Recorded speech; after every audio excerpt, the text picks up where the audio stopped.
آج کی جو ہماری کہانی ہے وہ لی گئی ہے ایک کتاب میں سے جس کا نام ہے نانی کی کہانیاں، اور اس کو لکھا ہے فاطمہ مجتبیٰ نے۔ آج کی ہماری کہانی کا نام ہے چابی کا کھلونا۔ میں چابی سے چلنے والا ایک کھلونا ہوں۔ ایک دن علی کی امی نے مجھے دکان سے خریدا تھا۔ اس دن علی نے بہت سے کھلونوں میں سے مجھے پسند کیا تھا اور اپنی امی سے ضد کی تھی کہ مجھے صرف یہ والا کھلونا ہی چاہیے۔ میں اس وقت تھا بھی بہت خوبصورت، میرا پیلا چمکتا ہوا رنگ تھا۔ میں ایک خوبصورت سے ڈبے میں بند تھا۔ اس ڈبے میں ایک کھڑکی تھی جس میں سے میں جھانک رہا تھا۔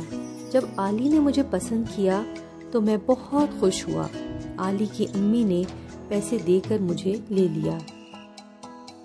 اب میں علی کا کھلونا تھا، اس کا پسندیدہ کھلونا۔ وہ تمام دن مجھ سے کھیلتا، میرا خیال رکھتا کہ کہیں میں ٹوٹ نہ جاؤں۔ رات کو وہ مجھے ڈبے میں بند کر کے الماری میں رکھ دیتا۔ وہاں میری دوسرے کھلونوں سے کافی دوستی ہو گئی، خاص طور پر علی کا روئی بھرا ہوا بھالو میرا بہت اچھا دوست بن گیا۔ میری زندگی بہت اچھی گزر رہی تھی، لیکن آہستہ آہستہ مجھے لگا جیسے علی اب مجھے زیادہ پسند نہیں کرتا۔ اس نے مجھ سے کھیلنا کم کر دیا تھا اور اب میرا اتنا خیال نہیں رکھتا تھا جتنا پہلے رکھتا تھا۔ میں اکثر ادھر ادھر پڑا رہتا۔ علی سارا دن میری طرف دیکھتا بھی نہیں تھا۔ مجھے اس بات سے بہت دکھ ہوا۔ اب میرا رنگ بھی خراب ہو گیا تھا اور احتیاط سے استعمال نہ کرنے سے میرا ہاتھ بھی ٹوٹ گیا تھا۔ آخر علی کی امی نے مجھے اٹھا کر ٹوٹے ہوئے کھلونوں کے ڈبے میں ڈال دیا۔ اس ڈبے میں سارے وہ کھلونے تھے جن سے علی کا دل بھر چکا تھا اور اس نے بری طرح گرا گرا کر ان کو توڑ دیا تھا۔ میں بہت اداس رہنے لگا۔ اس دن میری اداسی اور بھی بڑھ گئی جب میں نے سنا کہ علی اپنی امی سے ایک نئے کھلونے کی ضد کر رہا ہے۔ آخر بچے کھلونوں کے ساتھ اتنی بے دردی سے کیوں کھیلتے ہیں؟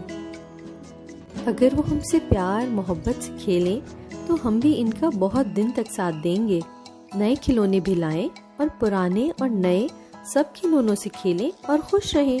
ہمارا تو مقصد ہی بچوں کو خوشی دینا ہوتا ہے، لیکن نہ جانے کیوں یہ سب بچے ہماری قدر نہیں کرتے۔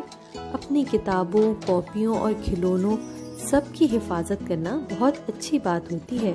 اس طرح بچے بھی خوش رہیں گے، ان کے والدین بھی، اور ہم بھی ان کا بہت خوشی کے ساتھ ساتھ دیں گے۔